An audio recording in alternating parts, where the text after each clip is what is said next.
it was nervous, and it felt like we were on a failing restaurant. It felt like we were, if we mess one thing up, we're out of job business. tomorrow. Yeah. We don't get to come back. They're calling in Maddie Matheson if I don't, you know what I mean? Like, Okay, so I'm just gonna walk you through the basic vision. It's a coming-of-age story. Excuse me, I need to speak with you. Didn't you punch a hole in the principal's door? You know, a lot's changed since high school. I'm a writer now. The truth is, I'm about to get this huge writing fellowship. Hello? Mr. Bourdain, the committee has decided to go with another student for the fellowship.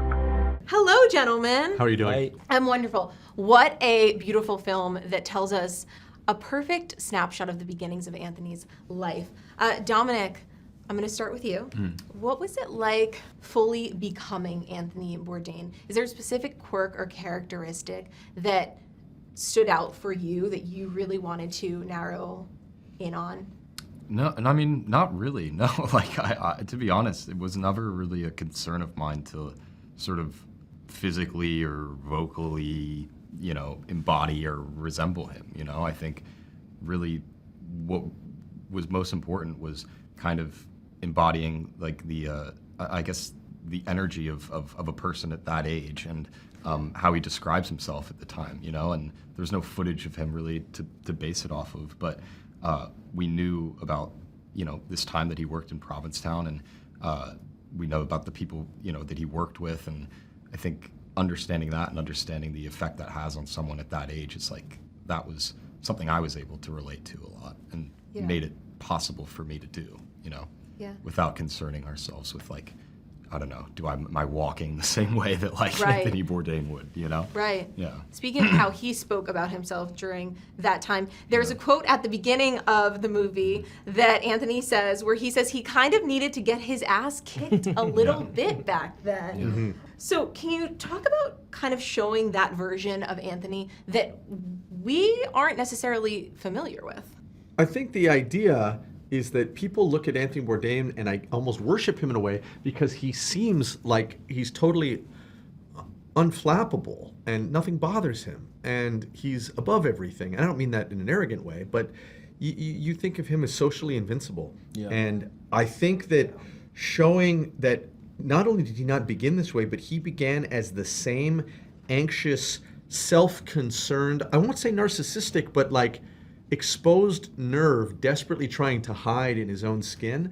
I think that's actually a hopeful message as opposed to a negative one. I think people prefer the idea that their role models, their heroes, or the people that they look up to are really, I won't say cursed because it's a blessing, but I would say they contain all the same weaknesses and insecurities that everybody does. Yes, human. And so to humanize somebody like this, as you say, it was the only way to tell this story that I think would hold people's interest, because so many biopics instead try to pile on the already existing mythos of somebody being like, yes, you know they're a god and here's why. Yeah, and we walk out and we're like, I knew I loved that person. You know? And then there's a time and a place for that type of mythologizing. I think American film is great at that. But this was an opportunity to tell a story that would be useful to people who aren't feeling superhuman. Absolutely. And Dominic, what was it like actually getting your ass kicked in this film? Because Antonio just told me that he had a really fun time sort of throwing the water on you in the morning. Yeah, I mean, it was fun. I mean, I like doing that kind of stuff. I mean, especially like getting punched in the face. Like that stuff is fun. It's in movies, you know. Antonio waking me up in the morning isn't the worst thing in the world. Yeah, I mean, well, it was like super. Little different. True. Yeah.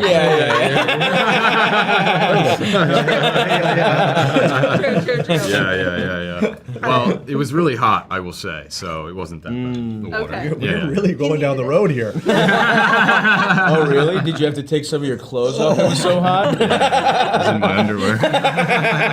And you know what I will say? Antonio is, he's being cute about it, because I was there with him, and actually he was very, I won't say disturbed, but he did not like splashing Dom in the face over and over again. No. Really? In a totally generous way. He was like, I'm worried he doesn't like this. And I was like, Antonio, I promise that he's okay. Like, he actually was really sympathetic for Dom. Antonio did a beautiful job of seeing, because Dom's in every shot of the movie. Yeah. And he really was a steward for him, truly. Yeah. Like, he looked out for him. Stavros, I loved seeing you in the kitchen. Thank you. You look like you were having so much fun. I was. And truly bringing the comedy to the kitchen during, shooting. Tell me about this movie. Really, there's a lot going on in the kitchen. Sure. And not a lot about it is food. Right. Yeah. Which is because, these guys could be working in an auto body shop. They could be hanging drywall. They could be doing anything. It does not matter what they're doing, and that's sort of how I approached it. Like, I was brought into this film to kick his ass in a certain way, right? Like, part of the ass kicking he gets is from, anytime I know what it's like to be the low man at a job, the new guy, and there's some hazing that happens, whether a locker room thing, and so to me this was like such classic sort of like bro bonding, like just dude bonding, that is truly the most comfortable I could possibly be. That's my zone so easily, and it was so fun because you're watching us actually also, all this happens in real time because we finished the movie shooting those kitchen scenes, so it kind of felt like we were going to work every day. Yeah. And we were I was really making lobster rolls, and through that it was like this kind of, and so our performances were really grounded in feeling like you're going to see your coworkers and you're gonna bust each other's balls a little bit, and you're gonna make fun of each other. And it's a slog. And it's a slog, and it was hot. It was, we were kind of like, the end of every production is chaos, and that kitchen was pretty chaotic. It's hot. We had to finish the movie. One way or another, that movie was getting done, whether we got everything or not. And so there was this it was nervous, and it felt like we were on a failing restaurant. It felt like if we mess one thing up, we're out of job business. tomorrow. Yeah. We don't get to come back. They're calling in Maddie Matheson if I don't, you know what I mean? Like, I blow it one time, I'm out of here. So it felt like that, and it really did, and that's what was so fun about it. The food was great, and I spent more of the production's money on lobster consumed than what they paid me. But yeah, it was awesome. But yeah, it was about the camaraderie with these people, and that's what I gravitated to, and getting to put these blue collar types that I looked up to. And to me, these guys are funnier than most comics, right? And I got to embody and hopefully do a good job of putting some of these guys that I grew up around on screen and kind of do them justice, hopefully. Yeah. Matt, can you tell me, what is the value of telling a story like Anthony Bourdain's life in sort of this small snapshot instead of his whole life story? I think that we all think of our own histories as a snapshot of a moment much more than we do a totality. And for some reason, it seemed like it helped it connect to my own memories in a closer way. I don't think of my own life as a series of events over the course of decades. I think of it as these single times of one summer, one relationship. Even sometimes just 20 minutes with somebody can mean more to my own development than 4 years of university. I know that that's an absurd comparison, but I think that's how it really works. And we don't get to control what the important moments of development in our life are. They're thrust on us, and they happen to you whether you like it or not. Yeah, there's a great quote that fate leads the willing to their destiny, and the unwilling it drags. It's so true. Thank you guys so much. It was nice meeting you. So nice meeting you. Let me teach you this. This is how you open an oyster. I ate these in France when I was a kid. I said they taste like the future. Hello, Antonio. ¿Cómo estás? You were beautiful in this film, as always. Thank you. Tell me, what was your introduction to Anthony Bourdain? Well, I think, in a very natural way, we used to have a lot of life in the kitchen in Los Angeles with my family there, with Melanie, with my kids and stuff like that. We used to live in the kitchen, actually. We had a big one and got a television there. And sometimes he just appeared there and I started getting, interested by, not so much about the cooking, but the way that the program was done. I mean, a guy traveling all around the world and telling us about cultures all around the world. That has to do with cooking, but it's not exactly about cooking. It was about life. And that was very interesting. I thought it was a very smart way to just do a cooking program. It was not somebody in front of the camera. Let's prepare this dish. You need this ingredient. This is the way that you do it. No, it was something else. It's so true. Something special, something Yeah, that we can't always put into words, a magic about him, right? Your correct. character specifically, did you take inspiration from any real life chefs, anyone you've met in real life that you were inspired by in the kitchen? I mean, we have 3 Michelin star here in Malaga called Dani Garcia, who is a very good friend of mine. But that is a level, of excellence that I am not looking for that in my restaurants. My restaurants are inspirational. They are very good food, but accessible. And I don't need to have a kitchen with 45 guys doing creams and foams and all of these new things that you have to do in order to, I am not going after that. But yes, I got inspiration from them, and I am very proud that actually they are from Malaga and that they have restaurants that go to the top of the world. But at the same time, it's not my objective. I got great cooks. I got great chefs in my kitchens, and they keep a level, which is what I want, and at the same time a level that allow me to have a ticket of 40, 35 euros Yeah. for dish. Otherwise I go to a space that I cannot control, and you should know where you are always in life. Yeah, good food is good food. I'm from Jersey. We don't need the foam or the pretty aesthetic. We just Yeah, need the good food, right? yeah, So exactly. we talk about all the buckets of water that you threw on sweet Dominic for this shooting of this film. Tell That me was so about, much fun. That was so much fun. It was a lot of fun. I'm so sorry to say that, but yes, there are certain things that you can do in movie that you will never do in real life, yeah. and just the repetition of those, and the kid was so patient with me.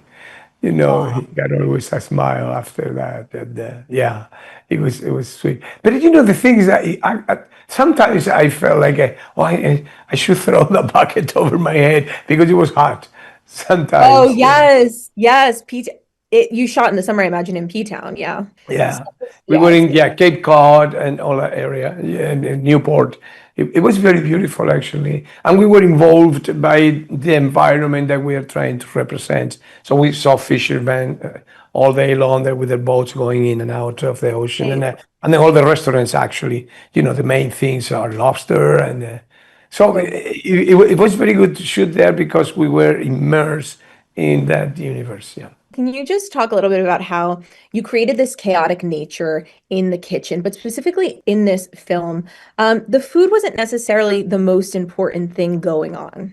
No, the movie is talking about life, basically. We use the kitchen, as I think actually Anthony Bourdain did, to Yes. talk about life and diversity, and the fact that if we do something together and we get, the union that you need to you do something extraordinary, you can do it. I mean, that lobster thermidor was excellent. But then we were unlucky, and I lost my restaurant. But the thing is that the whole entire movie is about life, and it's also about the fact that not all the time an older person that can be your mentor can be right. In fact, I go to propose something to him at a certain point in the movie, thinking that I'm gonna get out of that conversation victorious because I am offering him a way to learn to live, and he says no. He says no. I don't want to be the rest of my life in the kitchen. I want to do. I want to write. I want to do some other things. And that says a lot about Anthony Bourdain. His mind was in something bigger, something that actually can connect with life in a very direct way. I think it was probably later on that he discovered that you can do it through the kitchen. that you can actually do it. You can connect with people all around the world through cooking and food. And but that came later. That came in later in his life. I don't know. Also the way that Matt Johnson was putting together the narrative of the movie was very interesting because he got personality. When you do a movie, always you are expecting to find somebody that has a way that is different to the normal way. And Right.